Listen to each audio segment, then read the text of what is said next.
இன்று கந்தர் அந்தாதியின் 41ஆம் செய்யுளை காண இருக்கிறோம். உறவினர் பலரும் ஆவி பெரியேறுக்கும் தன் உடலை சுற்றி ஒன்று கூடி நின்று அழும் வேளையில் தன் உயிரை யமலோகத்தின் கொடிய அக்னியில் தள்ளிவிடாமல் இருக்கும்படி நாகாச்சல வேலவனை வேண்டுகிறார் அருணகிரிநாதர். செய்யுளை பதம் பிரித்து படிக்கலாம். தெண்டன் புரந்து அரவக்குன்றில் வாழ் கந்தா, சிந்துவில் உத்தெண்டன் புரந்தர லோகம் செராது செற்றோய். களைவாய் தெண்டன் புரந்தர் நற்கேள் சிறுவர் அழச்செய்து, எம்மை தெள் தன்புறம் தரவின்படி நூக்கிய தீநரகே. தெண்டன் விழுந்து வணங்குகின்றேன், தெண்டனிடுகின்றேன் என்று சொல்வது வழக்கம். புரந்து என்னை குறைவின்றி காத்து ரட்சிக்கும் அரவக்குன்றில் வாழ் கந்தா, நாகாச்சல வேலவனே. தெண்டன் புரந்து அரவக்குன்றில் வாழ் கந்தா.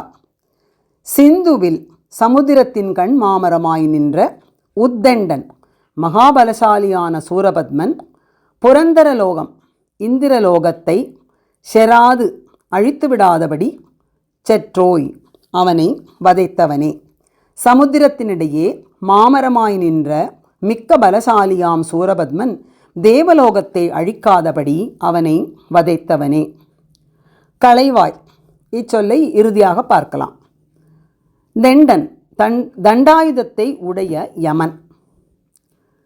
முதலில் வரும் தெண்டன் என்ற சொல் விழுந்து வணங்குகின்றேன் என்ற பொருளில் வருகிறது. இங்கு தண்டாயுதத்தை உடைய யமன் என்ற பொருளில் கூறுகிறார்.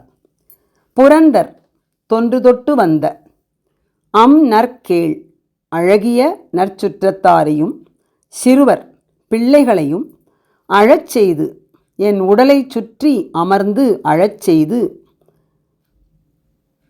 தண்டாயுதத்தை உடைய யமன் தொன்று தொட்டு வந்த அழகிய நற்சுற்றத்தாரையும் பிள்ளைகளையும் என் உடலை சுற்றி அமர்ந்து அழச்செய்து, எம்மை எம் உயிரை பிரித்து தெள்ளிய தன்மையுடைய தன்புறம் தன் ஊராகிய யமபுரத்திற்கு கூட்டிச் சென்று தரவின்படி தனது உத்தரவின்படி நூக்கிய சென்று நுழைக்கும் அல்லது தள்ளுதற்கு இடமாகிய தீநரகே களைவாய்.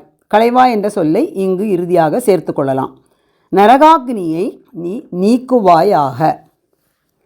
உன்னை விழுந்து வணங்குகின்றேன் தெண்டன், நாகாச்சல வேலவனே, அரவக்குன்றில் வாழ் கந்தா.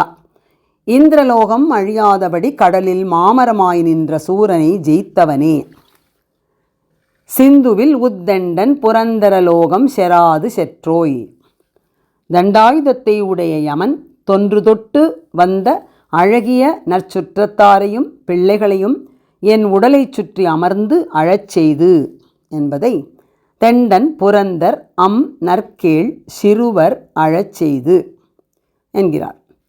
தெள்ளிய தன்மை உடைய தன் ஊராகிய யமபுரத்திற்கு என்னை கூட்டிச் சென்று தனது உத்தரவின்படி தள்ளுவதற்கு இடமாகிய நரகாக்னியை களைவாய் என்பதை எம்மை தெள் தன்புறம் தரவின்படி நோக்கிய தீநரகே களைவாய் என்று கூறுகிறார். கூடுவிட்டு கூடு பாய்ந்து கிளிரூபத்தில் அரசன் பிரபுடதேவராயனின் கண் பார்வை மீள்வதற்காக பாரிஜாதம் பறித்து வர தேவலோகம் சென்றார் அருணகிரிநாதர். அவர் திரும்பும் முன் சம்பந்தாண்டான் அவர்தம் பூத உடலை எரித்து விட்டிருந்தான். எனவே அப்படியே கிளிரூபத்தில் சுகஸ்வரூபமாய் முருகன் கையில் வந்து நிரந்தரமாக அமர்ந்து கந்தர் அனுபூதியை அருணகிரிநாதர் பாடியார் என்பது வரலாறு. இவ்வாறு சுற்றத்தார் கூடி அழும்படி என் உடலையும் உயிரையும் யமனின் நரகாக்னியில் தள்ளிவிடாமல் காப்பாற்றுவாய் என்ற அவரது இந்த வேண்டுகோளை நாகாச்சல வேலவன் ஏற்றுக்கொண்டதற்கு நன்றி கூறும் விதமாக கந்தர் அனுபூதியில் கூ கா என என் கிளை கூடி அழப்போகா வகை மெய்ப்பொருள் பேசியவா நாகாச்சல வேலவா என்று பாடியுள்ளார். கந்தர் அனுபூதியில் குறிப்பிடப்பட்டுள்ள ஒரே திருத்தலம் நாகாச்சலம் எனும் திருச்செங்கோடு மட்டுமே என்பது இங்கு குறிப்பிடத்தக்கது. மீண்டும் ஒரு முறை செய்யுளை பதம் பிரித்து படிக்கலாம். தெண்டன் புரந்து அரவக்குன்றில் வாழ் கந்தா சிந்துவில் உத்தெண்டன் புரந்தர லோகம் செராது செற்றோய். களைவாய் தெண்டன் புரந்தர் நற்கேள் சிறுவர் அழச்செய்து எம்மை தெள் தன்புறம் தரவின்படி நூக்கிய தீநரகே.